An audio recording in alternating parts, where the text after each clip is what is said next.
Everybody, it's Wednesday, and that means it's time for the Nerdy News. Nerdy News! Yeah, Nerdy Awesome. News. I love it. Matt, what do you got? All right, so this week, Nerdy News, box office this weekend. It's been such an interesting summer to kind of follow along with. Did you go to a sausage party? I did not go to a sausage party. Did you? I didn't either. Apparently, a lot of people did, though. Apparently, a lot of people did, and Pete's Dragon as well. Yeah, I mean, those were the two. And for me, I didn't see Pete's Dragon kind of coming. It wasn't one that to me got a lot of marketing and things, but it's great reviews and that kind of thing. But the strange part to me is that Suicide Squad was still huge drop off, but still #1 again this weekend. And it's the underscore of the people who go, well, why do they keep making comic book movies? Yeah. It's early in the summer we talked about how different directors are like, we don't like superhero movies. Yeah. Steven Spielberg, the biggest of all of them. Yeah. Well, the reason they're making them is you can make a movie that is kind of a turd, like Suicide Squad, and it's still a vacuum cleaner for money. Right. Come to me, I mean, it is long lines, big business. Yeah. But the comic book films. See, it's just weird for me because I've worked in comics for 30 years and been reading comics for 40 years. And so it's just weird, Matt, that these are the biggest live-action films. Right. It's got the things that you've been passionate about all this time are now coming to life, and people are actually showing up in droves. Even with bad reviews, they're still. I think there's such great marketing with Suicide Squad that people are just like, yeah, but I'm curious, so I'm going. We all showed up. We all went. Well, right. Absolutely. They got my money. Yeah. So. Interesting summer. I don't see much coming out in the next week. But you saw. What did you see this week? I saw two awesome small indie movies. Yeah. But that should be seen by everybody. The best movie I've seen all year is called Hell or High Water, and it is Chris Pine and Ben Foster and Jeff Bridges. And Matt, I am telling you, if you like just good cops and robbers, bank robbery, it's those kind of films. This fits that mold, but it's super smart. Okay. But I sit there and I go, well, today's audience, dig this. In Southern California, we have like the limited release theaters. Yeah. The University Irvine always gets them first. And I said to Joy, we got to show up early. Yeah. This movie's I think at one point it had 100% on Rotten Tomatoes. Really? Which I know we diss on Rotten Tomatoes, but it's like a thing. Yeah. Like 100%. It is. And so we got there, Matt, and we got there an hour early. And this older couple, older than us, was arguing why they couldn't be let inside yet, and they were putting up a sign, we will not start seating for Hell or High Water until 20 minutes before the movie. Okay. And so then Joy and I went and got yogurt, came back, oh my gosh, longest line I stood in all year. Longest line of adults. But I went out, and I'm telling you that movie, it's fantastic. The other movie is called Bloodfather. Okay. And you've never heard of it? Yeah. It's showing in Orange in Southern California, and it's Mel Gibson killing everybody to save his daughter, who is on the run from a drug cartel. Okay. And he is phenomenal. It is Road Warrior now. Yeah. They even put him on the hog. It's like they got him on a giant hog. He has a giant motorcycle car battle, and you're like, they were thinking this is Mad Max. Yeah. And Mel is back.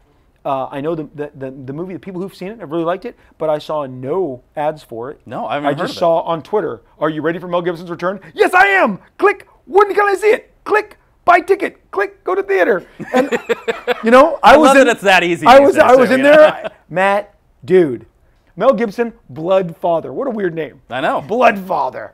And I kept thinking, I think it kind of sounds like, but father. But it's Bloodfather. But there's a reason. I'm sorry, he kills everyone. And it's spectacular. It is Mel like you haven't seen him in a long time. I think this will get people looking at him in a different way as an actor. Yeah. In a way that maybe they didn't. But those two, they're both crime movies. Yeah. A lot of guns, a lot of blood. Hell or High Water is going to get, I think it goes wide in a couple weeks. Yeah. Chris Pine, look, man, he's good looking too. I have a thing for handsome men. So my wife is aware of this. You heard it here. And Chris Pine he's so good. But Jeff Bridges steals the whole movie. Great stuff. Awesome. And you've got some RDJ news for us, right? Okay, Matt, we need to discuss. Yes. Robert Downey Jr. is going to maybe be in Doctor Strange. Yes. Which you read that and you go, of course. Yeah, that makes sense, right? It looks like he's the new Samuel L. Jackson. Yeah, are they replacing Sam Jackson? Yeah, they're just like, because now Sam Jackson he's not in the movies anymore. He's not. He's on Civil War. I remember we were at the Civil War premiere and they're like, oh, Sam Jackson's on the way. And I'm like, he's not in the movie. Why is he on the way? And then he like did a thing next day. Oh, I couldn't make it. Well, yeah, because you're not in the movie. Did someone forget to tell you? You didn't film anything for this movie. Like, I think Samuel Jackson is like not the guy anymore, but now Downey Jr. is the guy. Yeah, he's in all. And it makes sense with Civil War how he rounds up Spider-Man. Yeah, and then he's going to be in Spider-Man. It totally makes sense that he's going to contact Stephen Strange if this rumor holds true. But so then they announced yesterday, and it was carried all day today, about that he and the writer, creator, producer of True Detective are getting together to do Perry Mason. Yes. Now, the whole world is saying, who's Perry Mason? And that's why we're talking about this. Why don't you call it Jim Carter, Lawyer at Large, and own it yourself?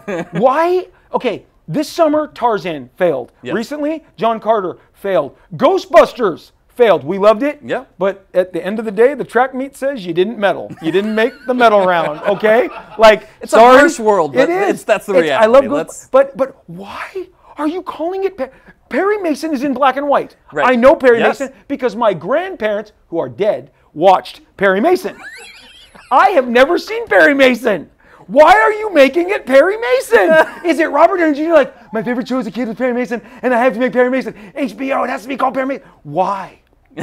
Call it Jim Carter, Lawyer at Large, or The Lawyer by Robert Downey Jr. and True Detective Maestro. All the eyeballs are going to be on you. Yes. So Matt, why is he calling it Perry Mason? I have no idea. Why is it Perry Mason? I just love that you're so upset about this. It doesn't make any sense. We were emailing today, and he's like, I have got to talk about this. I'm like, I'm sorry. I'm like, I'm not even going to release this online. I have to talk about it in person. Why are we calling this Perry Mason? No one knows who that is. RDJ? No one knows Perry Mason, bro. And like part of me is like, did he cut a deal with the Perry Mason DVD people because he thinks that everyone wants to see old black and white episodes of a show no one ever heard of? No. So I'm just like, maybe True Detective guy will be like, hey, can we just call it True Detective Season 3? Or maybe that's the code name. Hey, maybe it's a secret. Dude, maybe it is. So, look, Perry Mason, huge mystery to me. Not getting it. If someone can explain it, please write Nerdy Pop. Yes, please. We are both on Twitter, at Nerdy Pop, at Robert Liefeld, Matt Barnes. Yes. Contact us and tell us why you think they're calling it Perry Mason, because my dead grandparents want to know. I don't understand. Maybe the oddest phrase ever said on this show. Yeah.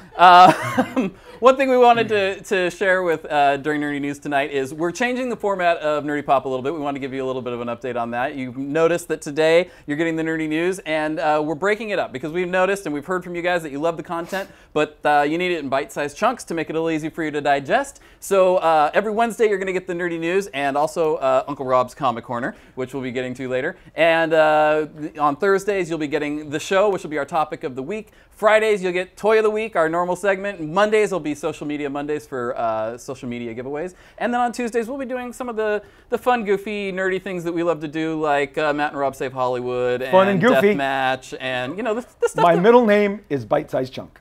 So we're making Bite Size Chunk. Bite Size Chunk Liefeld here. We're taking it to Nerdy Pop. Well, that's it for the Nerdy News today. Thank you for tuning in. Tomorrow we will be back with the Nerdy Pop Show and our topic for the week, which is the 50th anniversary of Star Trek. So make sure you follow us online at Nerdy Pop Show, and we will see you soon. Bye.